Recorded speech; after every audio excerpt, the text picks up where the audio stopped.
Bismillahir Rahmanir Rahim. Assalamu alaikum, dear participants. Welcome to this fourth session of self-improvement to the Quran series, which we have begun for the month of Ramadan. Again, reminding ourselves of the fact that how important this connection with the Quran is in the month of Ramadan.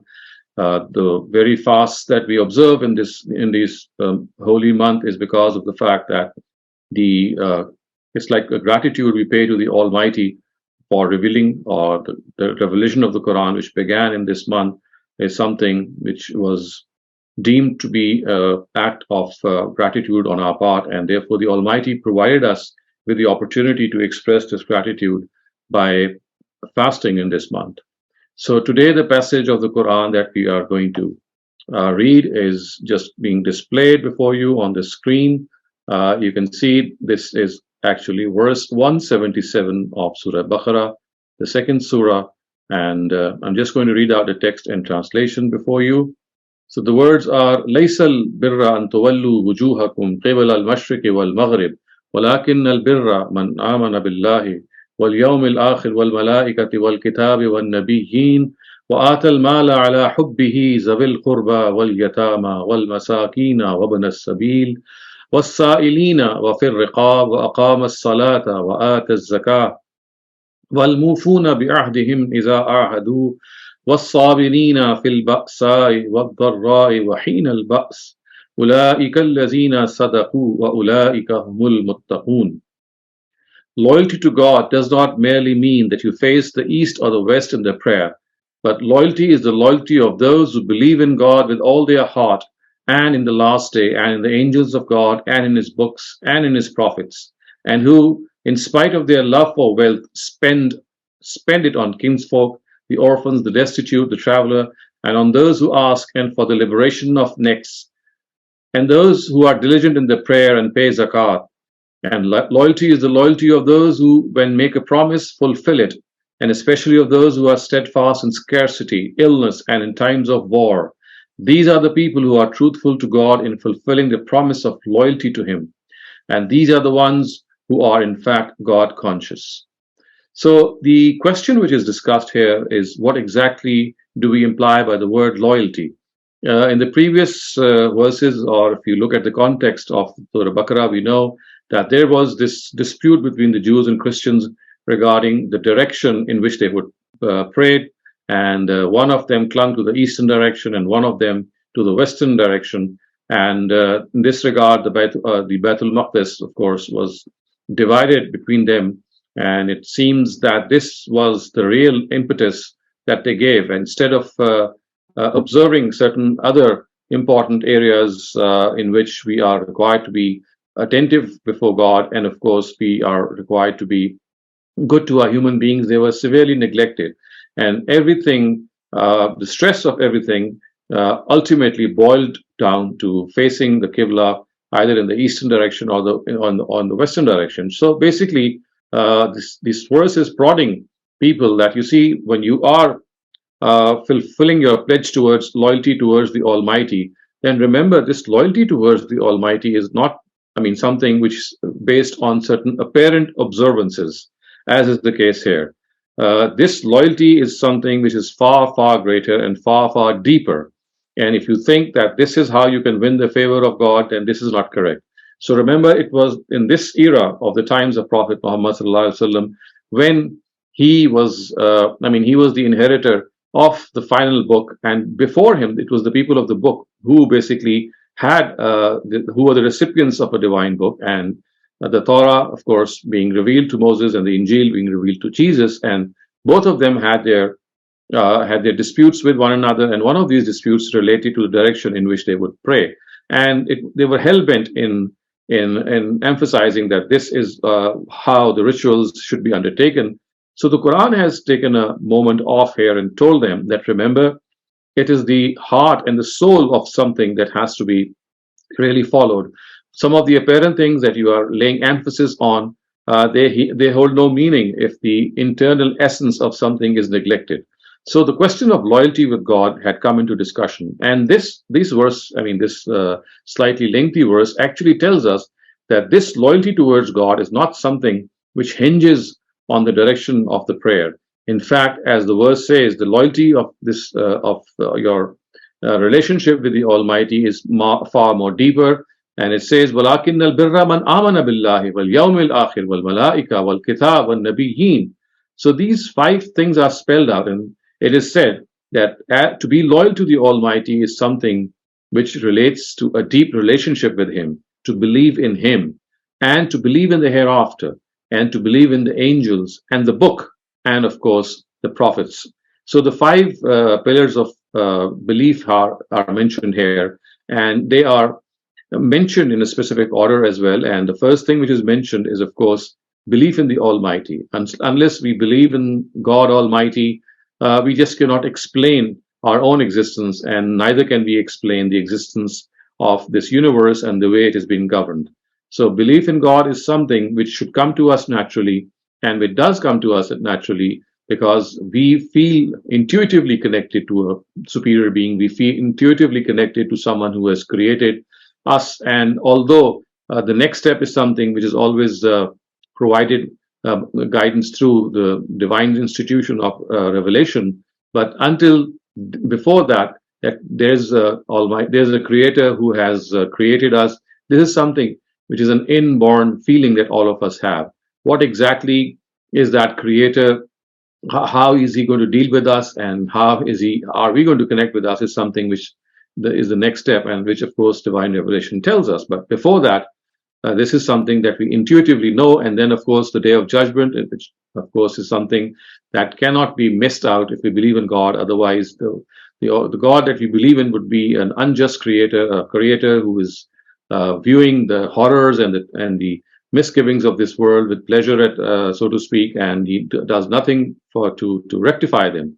So it is only the day of judgment which explains that why this world has been created in a way that it is going on, and people can do whatever they like. But remember, if you believe in God, and you must believe in the last day, because God is not going to let people go the way they think they are going. He's going to take account of them.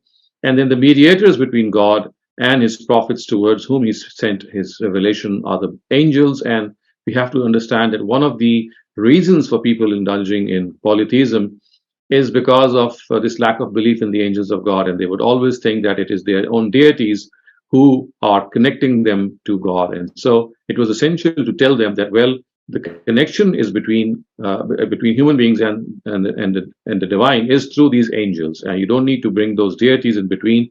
They're not going to win anything for you before the Almighty. It is these angels who bring down his revelation, and they too are subject to the will of God, and they of course cannot in any way bring you any favor. And as you know, the Quran tells us that the idolaters of Mecca, they would regard these angels to be the daughters of God, and they would think that if you please these angels, then these angels would be able to win over the hereafter for them.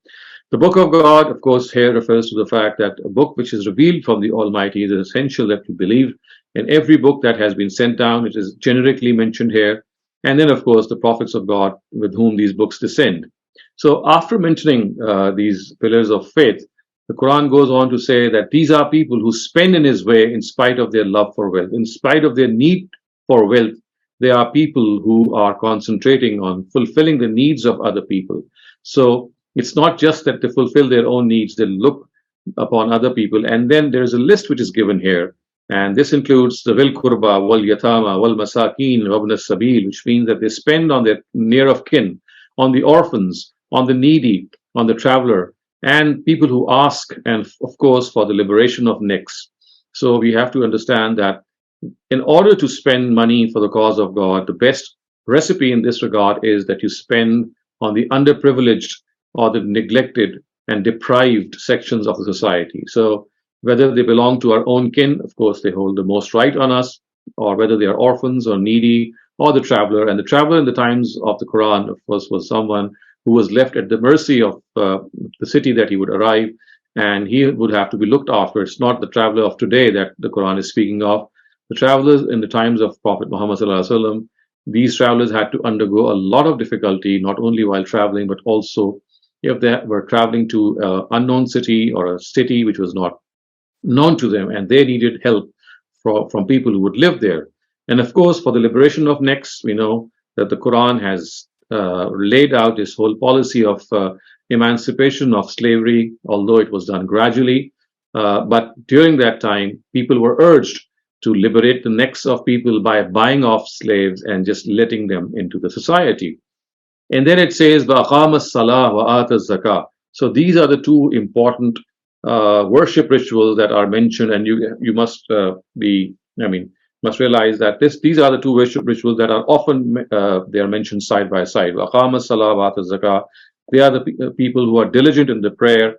They don't they're not irresponsible while praying, and neither they shirk their responsibility of paying zakat. So two of these worship pillars, the reason that they are often mentioned together is that one of them connects you to God Almighty, which is the prayer, and the other one connects you to your own brethren. So this also shows that the Almighty wants us to be connected, to remain connected, not only with God, but to our own brethren. And any extreme or any one-sidedness in this would result in an imbalance. So if we are totally devoted to God and we neglect our brethren, this is an imbalance. Similarly, if we totally devote ourselves to the betterment of the people or our brethren, and we just forget God, or we are not fulfilling His rights, then again this is an attitude which would require a lot of balancing. So the balanced attitude is that you give your due to both the Creator and your fellow brethren. So one is through the salah and the other is through zakah. So وَأَقَامَ الصَّلَاةَ وَآتَ الزَّكَاةَ وَالْمُوفُونَ بِعَهْدِهِمْ إِذَا عَهَدُوا. And the next thing is that when they make a commitment, they abide by it. And this is an area, of course, which relates to our common dealings, viewers, and we all know that how at times we flout this directive. We give a word, we give our promise to someone, and even when we tell someone that, well, I'm going to do something, or I'm going to come at this time, or when I'm going to promise to do something at the cost of certain other things, I give my word for that. And how often do we honor our word? This is a question that each one of us must ask one's own self, that giving one's word and to honor one's word is something which is of utmost importance. So it's like a commitment, it's like a pledge that we make with that person. And to elaborate this further, you can see that the whole religion that we profess faith in is basically a pledge. It's a covenant with God.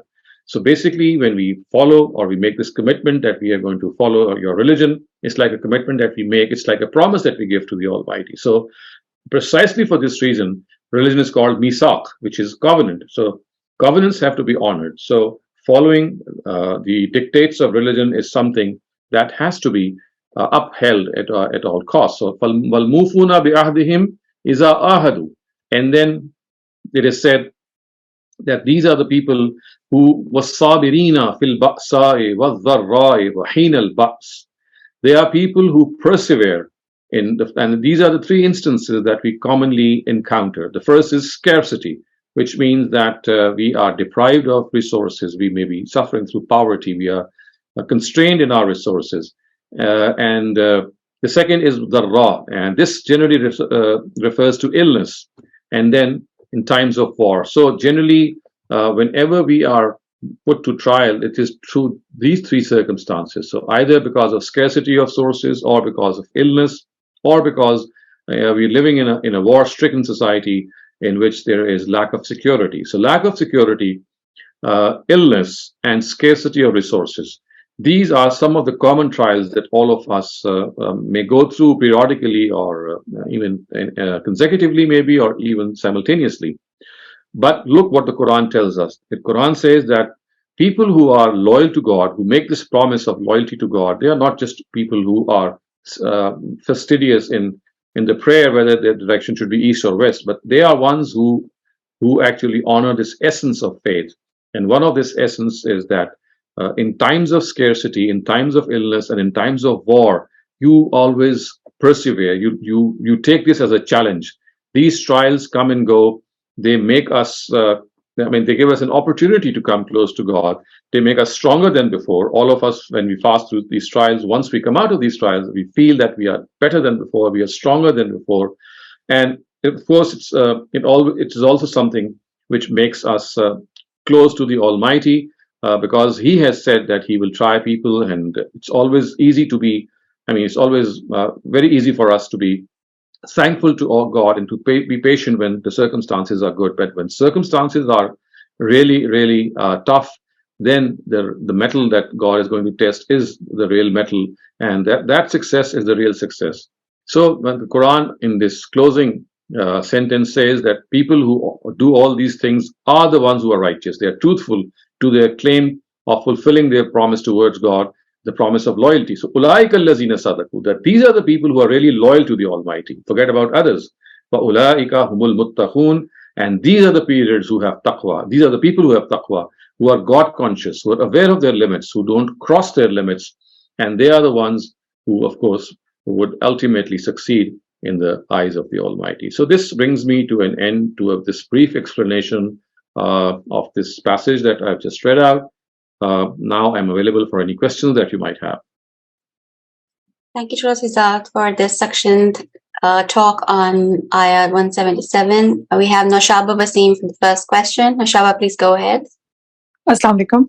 So my question is, can we combine two prayers together? If yes, what condition we can combine two pray? That's my question.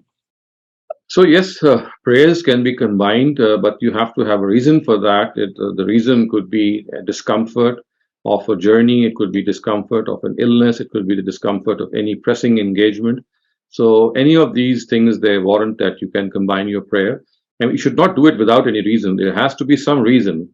For example, as I said, these are some of the instances, and some other instances would be when you're traveling, you might know that you would miss the prayer because of your travel or because of the discomfort in travel. So you can combine your prayers as well in that instance. So it's basically governed by any form of discomfort, any form of out of the normal situation in which you would not be able to offer the prayer on its stipulated time. And one more direction which has been given to us in this regard by the Prophet is that when you combine prayers, then the Zohar and the Asr can be combined at either time, and the Maghrib and the Isha can be combined at either time. The Fajr prayer cannot be combined with any prayer. Of course, this is also common sense. There is no prayer occurs near it. But Zohar and Asr, they can be combined, and Maghrib and Isha, they can be combined. Okay. So in Quran, 5-time prayers are mentioned, or these 3-time prayers are mentioned? Because some people are saying. Right. Actually, you have to understand that the Quran is not a book that is going to describe the details of the prayer. It's a pre-existing sunnah of the prophets of God. The prayer, all worship rituals, including animal sacrifice, including Hajj, including the fast that we are keeping at in this blessed month, and the zakah and the rates of zakat as well. So all of them have been transmitted by the practice of the Prophet, and he received this practice through earlier prophets. And so either he reformed them, or he revived them, or he made additions to them. So basically, we have to understand that the source of Islam is not just the Quran. It is the Quran. Yes, that's one source, and that basically describes morality and our beliefs. But then there is a practical source of religion also, which is the practice of the Prophet himself. So all the worship rituals, including the prayer about whom you've just asked, they have been transmitted as a practice of the Prophet. And the Quran just refers to them as if it is something of an established thing. So the Quran does not need to actually refer to the details of the prayer, because it was something that already existed in the society earlier on. And if there were any innovations that were going on, all that was needed was to correct them. Mm-hmm. Thank you, sir. Thank you. Rabia Jamil, you may go ahead now. Assalamu alaikum. I have a question about today's lesson. As per Ayah, loyalty is not about praying in a specific direction. So in Islam, we are bound to pray in a specific direction. So why is it so?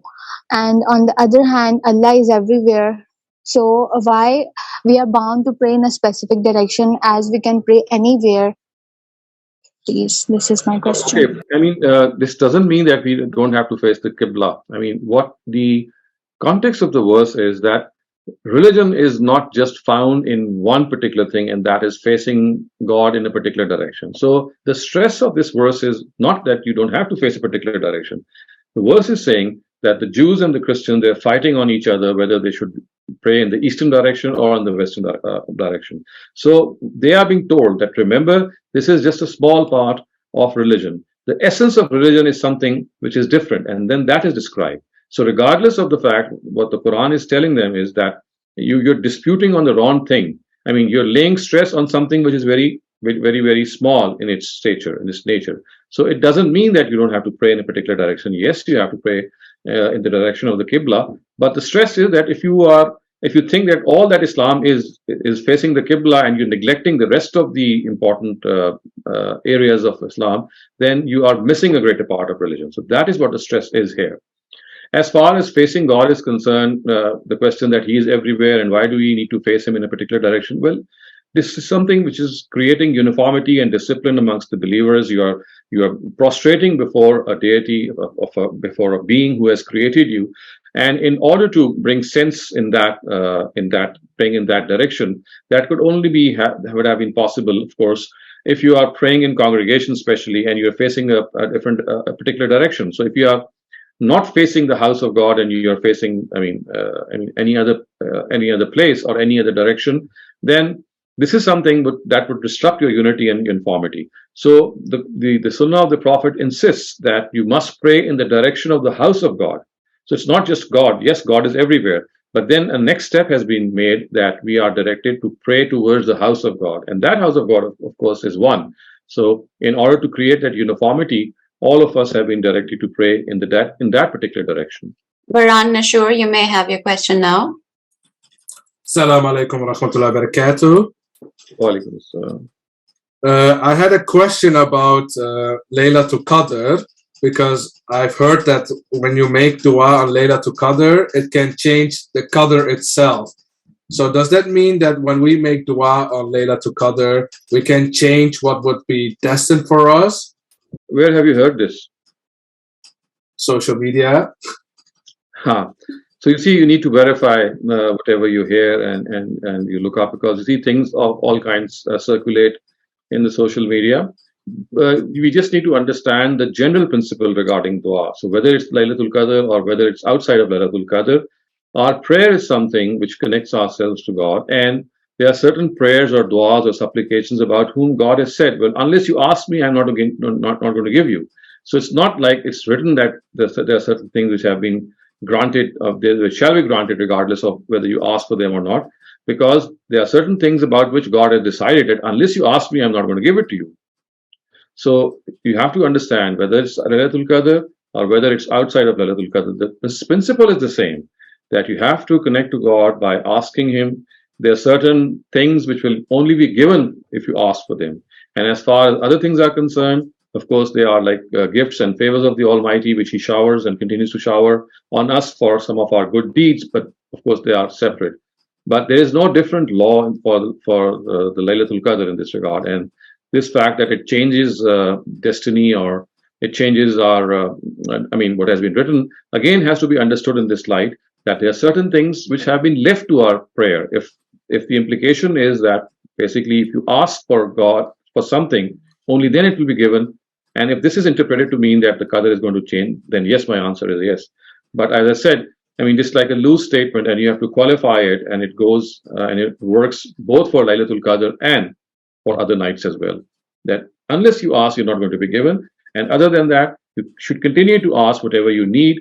Either it shall be granted, or it shall be deferred, or it shall be just stored up as a treasure of reward on the Day of Judgment. So this is what we have been told regarding any particular dua. Yeah, the example that was given was like, for example, if you would die in a car crash that year and you make dua like protect me, that your death would be postponed if God would grant it to you. I think this is all wishful thinking, and there's nothing to corroborate it. We have to go by the Quran and by authentic narratives. I don't find anything to support what social media is saying, as you just said. Okay, thank you very much. Thank you. Tariq Javed, you may go ahead now. Assalamu alaikum. Wa alaikum assalam. Allah Ta'ala has specified 6 different categories of people who are deserving of our infaq or charity. So my question is, are they in the order of sequence, like the relatives are the most deserving, And my second question is, Allah Ta'ala has mentioned zakat in the same ayat. So does it mean these are the people who deserve zakat, and or these are the people who deserve other charities as well? So if you go by the verse, yes, the answer to the first question would be that it's the order that has been given, and especially if the needy are found in your own family, then they should be given the top priority. That is why Zabil Qurba is the first head which is mentioned. And this is mentioned by the words wa'atal mal ala hubbihi. So the word mal is used, which is general. I mean, this is wealth of all kind. But the later part of the verse, which mentions zakat, is again it's a general term. It's not qualified by the five heads which are mentioned above. So atal mala, the thing which is mentioned earlier, and then their five heads are given. So these are generally heads which are called the heads of infaq or charity. And zakat is the mandatory amount of charity that you have to give. So that is mentioned later on. And as far as the heads of charity are concerned, or sadaqat are concerned, they are already mentioned separately in Surah Tawbah, the 60th verse. But earlier on, the verse that you are referring to, or the heads that you are referring to, they are heads, they are recipients of your charity, basically. They are not recipients of your zakat, although there are some, of course, which overlap there. But specifically, the heads of zakat are mentioned separately in the 60th verse of Surah Tawbah. This particular verse is mentioning the heads of infaq. So there could be a case that our relatives are also orphans. So could we say that they are the most deserving people? Absolutely. I mean, this would mean that not one but two traits have combined in them. That not only they are orphans, but they are also your near of kin. So that would make their case much more stronger. Maryam, you may go ahead now. Assalamu alaikum. I also have a question regarding the zakat rulings. So I'm just wondering if if a person has inherited a certain amount of wealth which reaches the nisab amount, but they themselves do not earn, they earn like minimum wage. They're just starting off with their job. So how would the rulings of zakat apply to that? So you see, I mean, that's slightly would need a little more elaborate answer.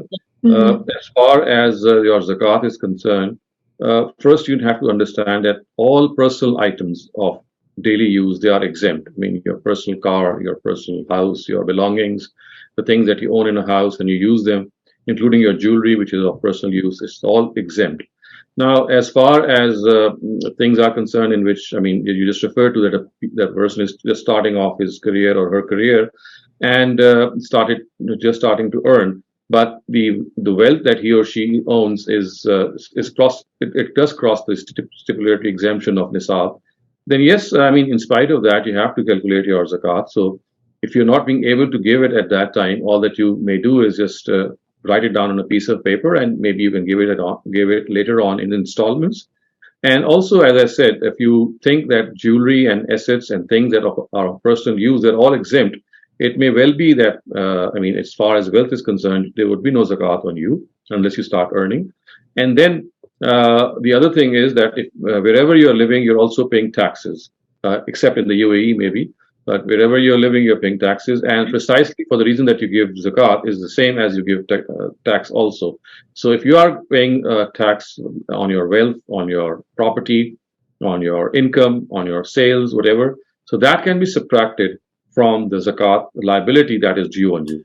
So, I mean, if you calculate your zakat in this way, I'm sure that the thing that you have in mind that zakat would become a burden, I think it will not. I mean, in fact, it might well be that because you are paying enough taxes that it could be that you have already paid your zakat. So you just need to sit down and calculate. I'm sorry, just to clarify, so taxes are included in the zakat that you give, or they're subtracted? So they are subtracted. I mean, for example, if you are paying an X amount of tax, let's say $100 in tax, and the zakat that is liable for you to pay is $60. So that would mean that you have paid $40 in more tax, I mean, more zakat. So you see, zakat and tax are one of the same things. If your liability is $60 of zakat and you've paid $100 in taxes, then you can subtract those $60 from your taxes, which would still mean that you are $40 ahead. Even those $40 could be used for the next year as an advanced payment of zakat. So whatever liability of zakat that you calculate, you can subtract it from your tax liability. And whatever the balance, I mean, if the zakat is more than the tax which is due, only then you need to pay. For example, you had to pay, let's say, $100 in zakat, but your taxes are $60, which are less, of course. In that case, because you were liable to pay 100, but you've already paid 60, so you'll just pay 40 more to make it equal. Thank you, Mariam. Yasin Fahad, you may have your question now. Assalamu alaikum, Dr. Shehzad. My question is about when the kids should start fasting, because these days the girls especially, they can reach puberty at the age of 9 or 10, and expecting a child at the age of 9 or 10 to keep all 30 fast or to tell them that it's mandatory doesn't make sense. So my understanding is when they have the shaur, but how do you define what the age for the shaur is? So, as you rightly said, it is not sexual maturity which governs the liability or the obligation of worship rituals. It is mental maturity. I mean, as soon as a person reaches mental maturity, which is different for different people, so in which you know what right and wrong is. So all that you need to tell your children is that once you are aware of what right and wrong is, then that is the time that you should start fasting. And as I said, this varies a lot. It could be different for different people. It could be age 12, 13, 15, whatever the age. So instead of stipulating an age, what you need to do is you make them understand that the thing or the basis of fasting is not the age as much as it is mental maturity, and let the child decide for itself. There is a factor for tolerance also, right? I mean, we cannot expect a 10-year-old to have that kind of tolerance to keep 30 fasts in a row, especially in Canada. If it's in summer, we could have like an 18, 19-hour fast. Right. So I think it's that what you need to just tell your children or your next generation is that it is basically mental maturity, which means that you are aware now that you have a creator. You'll be held accountable before him for good and bad deeds. This is what we call mental maturity. So as soon as a person becomes aware of this fact that he or she would be held accountable for whatever she's doing in this world, that is the time when they should start thinking. Thank you. Naveed Irfan, you may have your question now. And this will be the last question for today. अस्सलाम वालेकुम। मेरा सवाल ये है कि अगर मैं ईशा की नमाज के लिए गया और जमात खड़ी हो चुकी, खत्म हो गई और लोग तरावी पढ़ रहे हैं, तो क्या मैं तरावी की नमाज में ईशा की जो फर्ज नमाज है वो दो उसमें शामिल हो जाऊं और बाद में 2 रकात अपनी कंप्लीट कर लूं? क्या ऐसा कर सकता हूं? Yeah, I think what you should do is that you should pay the nafil prayers, which are your tarawih prayers, separately. And then later on, you should offer your Isha prayer, because you see the Imam is now reading the Nafil Tarawih. So you should also join and count your prayer to be the prayer of Tarawih. If you missed your Isha prayer, that should be offered later on. Thank you, Dr. Shehzad, for today's session. Inshallah, we see each other tomorrow. Inshallah.